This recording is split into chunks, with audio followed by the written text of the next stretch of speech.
nag-dialysis na po si Kuya Michael. At sa mga viewers, ito na po ngayon yung updated sa kalagayan ni Kuya Michael.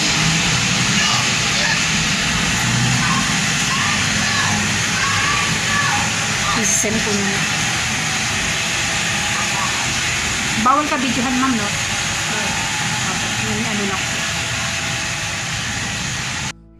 At dito nga mga kaibig ay na-operahan na si Kuya Michael sa baga at natanggalan nga siya dito ng tubig. At yun nga ay 1 litro daw nakuha dito sa baga ni Kuya Michael. At ito nga mga kaibig, tinawagan natin sila.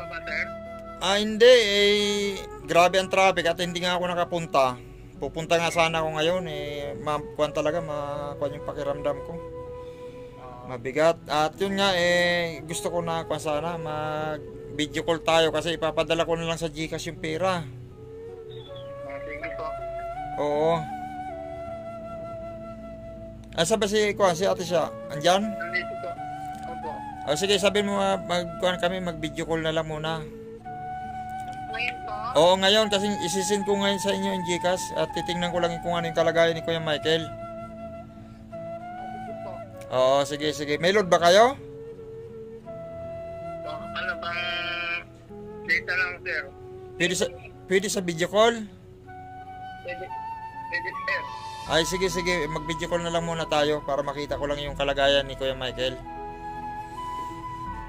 No? Oh, sige. Ay,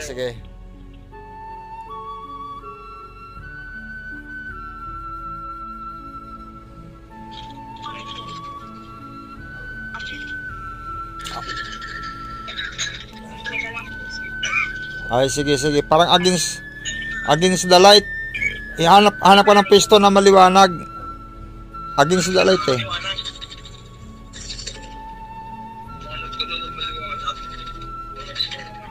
Against the light oh. Yan, ganyan. Medyo malinaw sa'yo, Ate Cha. Yan, ganyan.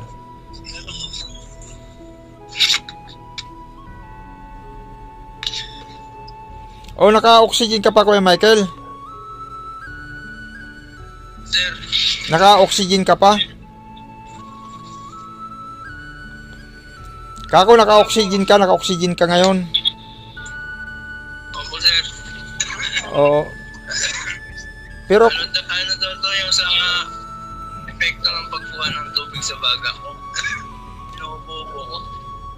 Kasi 1 buwan nga daw nakababad yung baga ko sa tubig. 1 buwan? May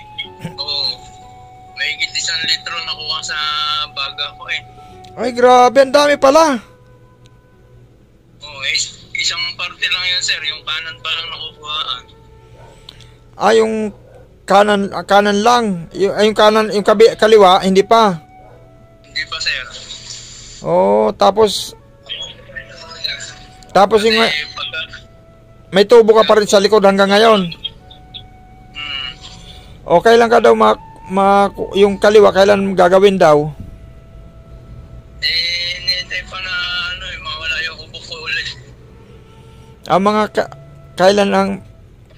kailan daw mawala yung ubo mo? Mga 1 week daw, sir Mga 1 week? Oo. Tapos tatanggal ulit yung kabila. Kumusta naman yung pakiramdam mo? Okay naman na yung paghinga ko, sir. Okay na, buti naman. Yan nga, inuubo talaga ako ng grabe. Kaya nga hindi ako nakapunta dyan nung pumunta ako dyan nung linggo. Nagkamali rin ako, sabi ko susurpresahin ko sana kayo. Ang problema, nagkamali ako ng pagpunta ko dyan. Pagpunta ko dun sa 3433 doon sa room, iba na yung nakapwesto ron. Dire-diretso pa naman ako ng pasok. Hindi ko po tinanong sa station ng nurse. Tapos tumawag nga ako doon sa number na kuha ninyo. Hindi naman kayo sumagot. Lobat timing lobat yan, sir Lubat? At yun na nga lang, Kuya Michael, ano bang GCash ulit ninyo para mag-send ako ng 3,000 galing kay Ma'am Gina Bautista? Yun sa tindahan na lang sir kasi para makuha ko kaagad bukas. Dito sa malapit dito sa ano. Yan na lang doon muna na-send. Kasi kailangan ko rin talagang bumili kaagad bukas eh. O yun nga. Wala ba kayong kuhan dyan, GCash ngayon? Yung number ng GCash? Wala si mama dito eh. Wala dyan. O sige, bukas na lang. Para isend ko sa inyo. I-send ko na lang sa inyo yung number dito sa tindahan. Oo. Ngayon. O ngayon. Tapos, doon mo na lang i-send sir. Kukunin ko na lang bukas ng umaga. Ay, sige. Isisend ko ngayon. Pero sigurado ba yun? Baka... Sigurado yan sir kasi talaga kami lagi kumukuha ng padala. Sige. Pag hindi nakakapunta si mama. Ay, sige, isend ko. Yung reference na sir, send mo lang sa akin pag na-send mo. Okay. Sige. Yun. Sige sir. Oo, sige. Pagaling ka at isisend ko. Ha? Galing po kay ma'am. Kay ma'am ano po yan galing? Gina Bautista. Ng Toronto, Canada. Oo, galing kay Ma'am Gina Bautista. Ayan ma'am Gina, maraming salamat po. Ma'am Gina Bautista, salamat po. Sige, isisend ko sa'yo ano. Opo. Okay. Ha?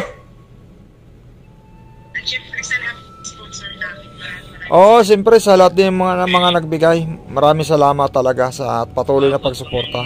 Tulong sa akin. Okay, sige Kuya Michael, isisend ko ngayon at saka yung reference. Opo. O, send mo sa akin yung number ha? Okay. Gcash number. Sige, isend yung GCash. Sige.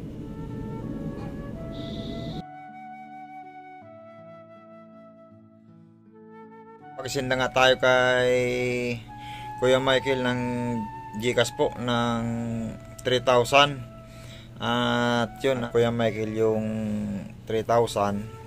Isinend ko na po sa kanila.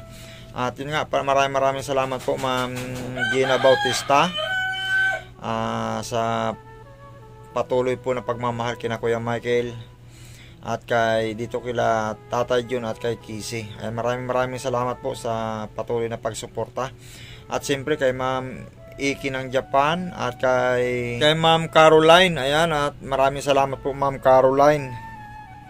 Thank you very much sa pagpaabot po ng pagmamahal kay Kuya Michael. At kay Ma'am Margarita Dulay, ayan, at siya nga rin po nagpaabot ng pagmamahal kay Kuya Michael. Maraming salamat po Ma'am Margarita Dulay. At sa lahat po ng nagbigay po mga kaibig, maraming salamat po. At talagang malaking tulong po kay Kuya Michael ang pinabot po ninyong tulong sa kanya. Yun nga po mga kaibig, hanggang dito na lang po yung ating video. Good night po.